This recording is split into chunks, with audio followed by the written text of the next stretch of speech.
नमस्कार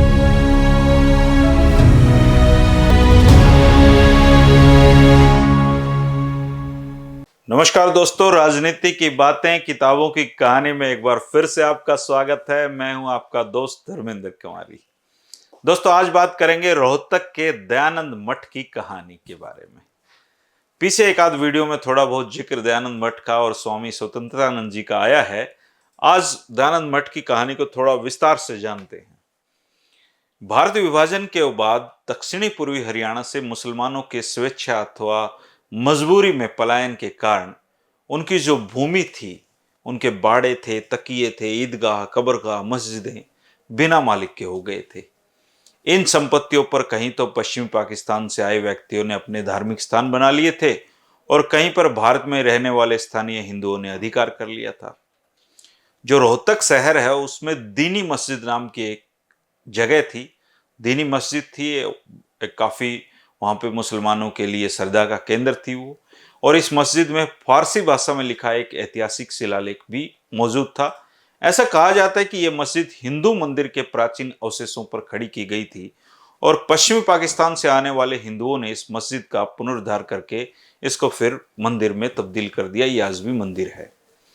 ठीक इसी प्रकार रोहतक में गोहाना रोड पर कुछ ऐसी भूमि थी जिसके वास्तविक मालिक सैनी कहे जाते थे।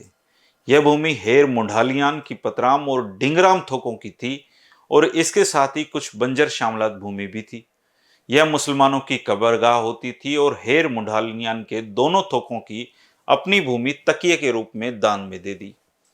कदीमी इस प्रकार कदीमी बंजर भूमि और दोनों थोकों की भूमि मुसलमानों के अधिकार में चली गई और इसे मजलिस की भूमि के रूप में जाना जाने लगा। भारत के बंटवारे के बाद जब इस भूमि पर आर्य समाज के स्थानीय व्यक्तियों ने कब्जा कर लिया तो इस कब्जे को लेकर पंजाब से आए विस्थापितों ने खूब शोर मचाया और चाहा कि ये भूमि उनको मिल जाए। भूमि विवाद को लेकर विस्थापितों और स्थानीय आर्य समाजियों में काफी तनाव की स्थिति भी आई, लेकिन आर्य समाजियों का इस भूमि पर जैसे तैसे करके कब्जा बना रहा। इस भूमि को आर्य समाज के प्रचार का केंद्र बनाने की इच्छा से स्थानीय आर्य समाजियों ने एक बैठक बुलाई। इस बैठक में चौधरी माड़ू सिंह, महाशय भरत सिंह वैद, मास्टर जय सिंह और मामनचंद मंत्री, शहर बाबरा रोहतक आदि ने सुझाव रखे कि इस भूमि को तकिया के नाम साम्य के अनुसार मठ नाम दिया जाए और इस प्रकार दयानंद मठ की कल्पना की गई। इस संस्था की नींव रखने के लिए स्वामी स्वतंत्रानंद को आमंत्रित करने का अधिकार चौधरी माड़ू सिंह और महाशय भरत सिंह को सौंपा गया। इन दोनों ने स्वामी जी से संपर्क किया और स्वामी जी ने इनकी प्रार्थना को स्वीकार करके दयानंद मठ की स्थापना की नींव रख दी। मठ का कार्यक्रम संध्या, हवन और प्रवचनों से आरंभ होने लगा और पंजाब से आए हुए विस्थापितों में अनेक आर्य समाजी विचारधारा के व्यक्ति थे। धीरे धीरे करके सारे विवाद भूलकर वे भी दयानंद मठ के कार्यक्रमों में भाग लेने लगे। दयानंद मठ के नाम से भूमि के नामांतरण के लिए, उसको बदली करवाने के लिए चौधरी माड़ू सिंह और महाशय भरत सिंह जुटे रहे।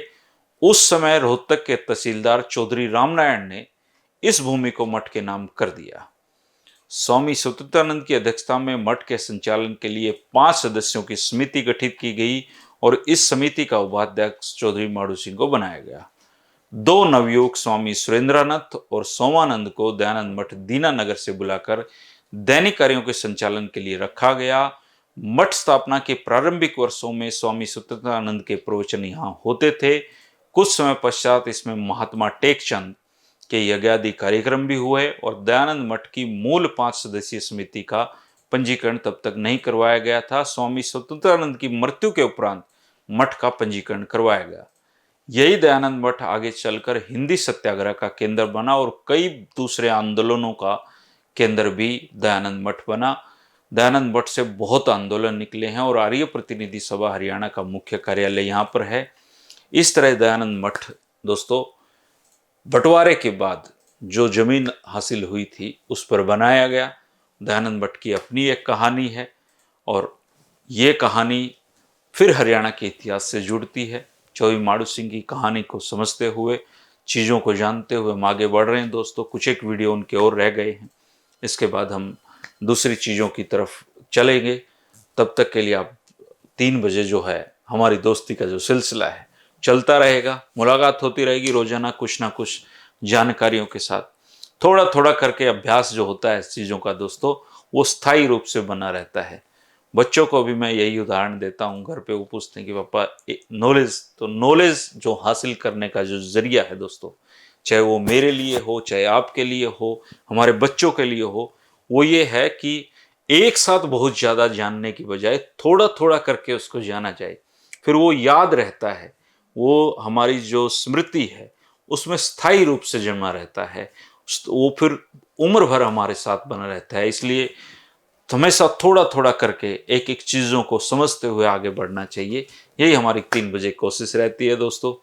कल फिर मिलेंगे कोई एक और वीडियो के साथ, एक और जानकारी के साथ। शुक्रिया, नमस्कार।